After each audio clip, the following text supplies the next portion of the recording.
लोगों ने मित्रता को कलंकित कर दिया है।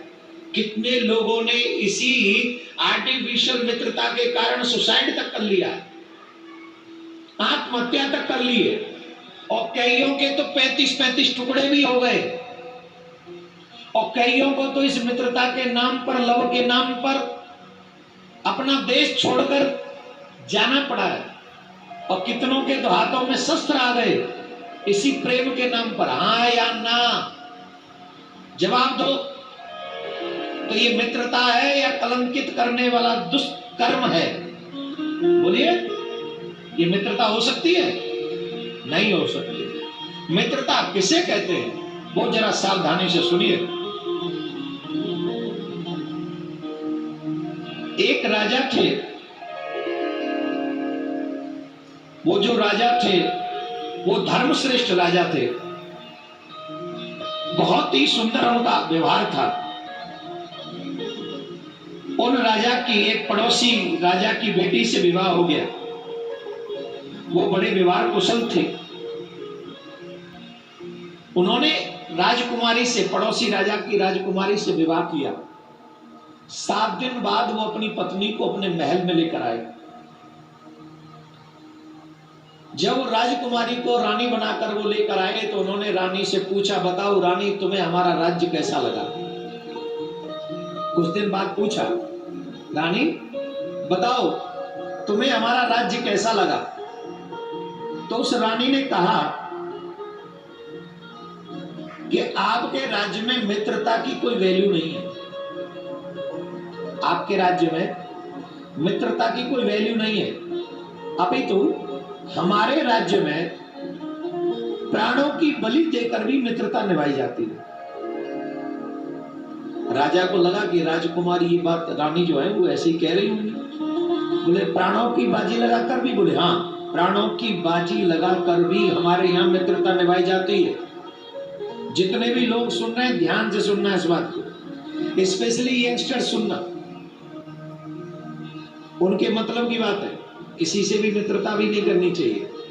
मुंह उठाया और चल दिए फेसबुक पे फ्रेंड रिक्वेस्ट एक्सेप्ट करने के लिए, पता ही नहीं है कि है भी कि नहीं, उसकी भी कर ली, फिर फंस गए, उल्टा सीधा कर गए। सुनो, रानी की बातों से प्रभावित होकर वो राजा रानी के शब्दों का सच जानने के लिए, वो जो राजा था वो पड़ोसी राज्य में गया, अपनी ससुराल में गया, लेकिन भेष बदल के गया, गुप्त यात्रा पे गया। गुप्त यात्रा पे इसलिए कि कोई जान ना पाए, तो कुछ लोगों को अपने साथ में लेकर गया, और कुछ लोगों को अपने साथ में लेकर गया तो एक सराय, एक धर्मशाला में रुका। पहले आजकल की तरह होटल नहीं थे ना, पहले तो धर्मशाला इत्यादि हुआ करती थी। उस धर्मशाला में जाके वो रुक गया। उसने उस धर्मशाला में 2 कमरे लिए, एक में खुद रुका, राजा था, और एक में अपने लोगों को रोक दिया। रात काटी, सुबह हुआ, सुबह होते ही उनको वहीं छोड़कर वो राज्य में भ्रमण करने के लिए निकला, क्योंकि कुछ दिन वहां रुकना था। तो राज्य में भ्रमण करने के लिए निकला तो कुछ राशन लेना था उसे, आटा हुआ, चावल हुआ, ये हुआ, वो हुआ। तो एक दुकान के पास गया, वहीं सराय के पास में थी दुकान। वो दुकान के पास जाकर दुकानदार से कहा, मित्र, ध्यान से सुनना, कहा मित्र मुझे थोड़ा सा राशन चाहिए, चावल, दाल, आटा, दाल वगैरह जो भी हो। तो उस दुकानदार ने एक आज के पोटली, कट्टा, जो भी कहो, आटे का, चावल का, दाल का, सब बना दिया। ले जाओ, ले जाओ। कितना पैसा हुआ मित्र इसका? तो उस सेठ ने ये बात कही कि एक तरफ तो तुमने हमको मित्र कहा और दूसरी तरफ तुम हमसे ये कह रहे हो, क्या हुआ? तो जब मित्र कह ही दिया है तो अब तो कुछ भी नहीं हुआ, तुम तो लेके जाओ। राजा ने बहुत फोर्स किया, नहीं नहीं ये ठीक नहीं है, ऐसे थोड़ी होगा। बोले नहीं नहीं, इसमें तो ऐसा ही होगा, तुमने मित्र कहा है तो अब ये कार्य, हम पैसा तो नहीं लेंगे, तुम ये लेके जाओ, मित्रता की बहुत वैल्यू है। बोलो राधे राधे। ऐसे नहीं, जोर से बोलो। मैं देख रहा हूं 2-3 लोग पैर करके बैठे इधर हमारी तरफ। शास्त्र कहते हैं कि व्यासपीठ की तरफ, माता पिता की तरफ, भगवान की तरफ, संतों की तरफ, गुरुजनों की तरफ पैर नहीं करने चाहिए। तो प्लीज, अच्छा इसे आपको पाप लगेगा, इसलिए मैं आप पहले कह रहा हूं आपको बचाने के लिए, तो इसमें मेरा कुछ और मत समझिएगा। तो सुनिए, बहुत फोर्स करने पर भी उस व्यक्ति ने कुछ भी नहीं लिया, ठीक है।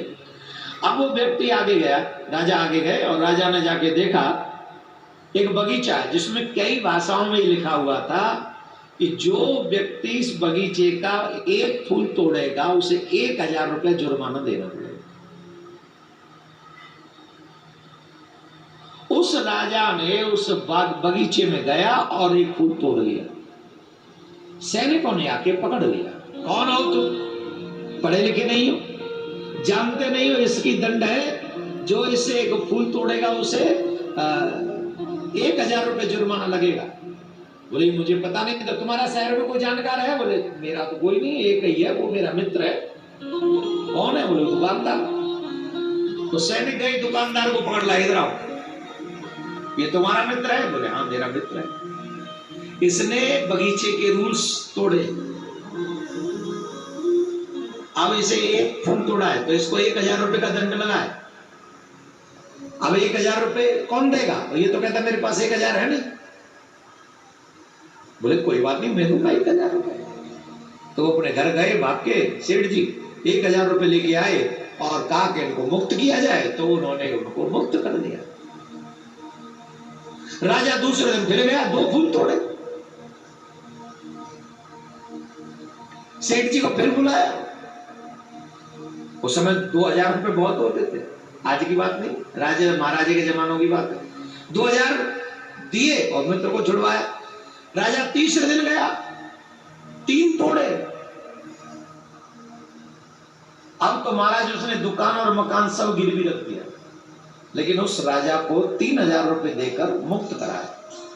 चौथे दिन राजा ने 4 फूल तोड़े। सैनिकों ने फिर पकड़ा, फिर उसी मंत्री को बोला तेरा मित्र है? बोले हाँ। अब तो बेचारे दुकान मकान रख गए थे, वो क्या था उस पर? उसने अपने बेटे को गिरवी रखा। अपने बेटे को गिरवी रखा तो 4 फूलों का 4000 दिया। 5वें दिन राजा फिर गया, 5 फूल तोड़े। और ये सब करते हुए उसके चेहरे पे बिल्कुल भी शिकन नहीं, कोई शिकन नहीं। 5 फूल तोड़ने पर राजा को फिर पकड़ा गया, और जब राजा को पकड़ा गया तो राजा के मित्र को फिर बुलाया गया। अब उसके पास कुछ नहीं था, उसने अपनी पत्नी को गिरवी रख दिया। अपनी पत्नी को गिरवी रख दिया और 5000 रुपए लिए, और 5000 रुपए लेके वो दंड भरा। किसका? जिसने गलती से एक बार मित्र कहा था। अपने बेटे को गिरवी रखकर, घर मकान को, दुकान को गिरवी रखकर, अपनी पत्नी को गिरवी रखकर 5000 रुपए उसने दे दिए। राजा को मुक्त किया। राजा को मुक्त कराकर शाम को दोनों आ रहे थे तो राजा की अचानक से दृष्टि पड़ी किस पे? मित्र के हाथ पे। तो मित्र के हाथ में एक पुड़िया थी। राजा ने पूछा ये मित्र पुड़िया काहे की है? बोले ये पुड़िया जहर की है। जहर की? जहर क्यों खरीदा तुमने? बोले देखो मित्र, मित्रता निभाते निभाते मेरी दुकान मकान गए, मेरा बेटा गया, मेरी पत्नी गई, दोनों गिरवी रख दिए। अब मेरे पास कोई ऐसा साधन नहीं जिससे मैं आजीविका कमाऊं और मैं अपने बेटा और पत्नी को मुक्त करा सकूं। अब मेरे पास एक ही साधन है कि मैं जहर खाऊं, मर जाऊं, क्योंकि दरिद्रता मृत्यु से कम नहीं है। मैं क्या करूंगा? तो रात्रि में ये जहर खाऊंगा और मर जाऊंगा। राजा ने वो जहर की पुड़िया उठा, पकड़ी, छीन ली उससे और छीन कर फेंक दी। कैसी कायरों जैसी बात करते हो? चलो मेरे साथ। राजा ने उसे 15,000 सोने की असरफियां दी। ये तुम्हारे रुपए हैं कि जो तुमने हमारी मित्रता के नाम पे खर्च किए। तुम जानते हो हम कौन है? तुम हमें जानते नहीं। हम राजा और तुम्हारे राज्य के दामाद हैं। हमारी पत्नी ने यहां मित्रता की बड़ी प्रशंसा की थी, तो हम तो ये सब चेक करने आए थे, पर हमारी पत्नी ने एक एक शब्द सच कहा था।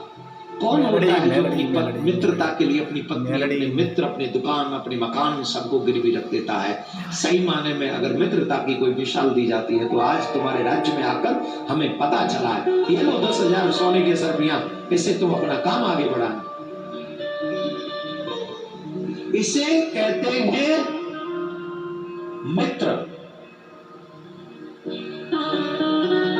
क्या आज के जमाने में ऐसा कोई मित्र मिलेगा? अरे पति पत्नी मकान दुकान गिरवी छोड़ो, क्या वो ऐसा भी मित्र मिलेगा कि तुम्हारे सम्मान को गिरने ना दे? जवाब दो।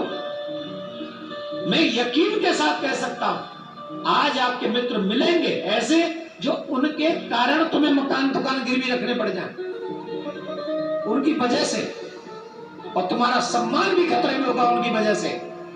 तो इतने भी मेरे युवा भाई बहन हैं, आपसे आग्रह करूंगा विधर्मियों से मित्रता करना बंद करो। अपने माँ बाप के सम्मान का ध्यान रखो, अपने धर्म को पढ़ो, अपने धर्म को जानो और एक अच्छे मनुष्य का जीवन जियो। यही मैं आप सबसे प्रार्थना करता हूं। बोलो राधे राधे।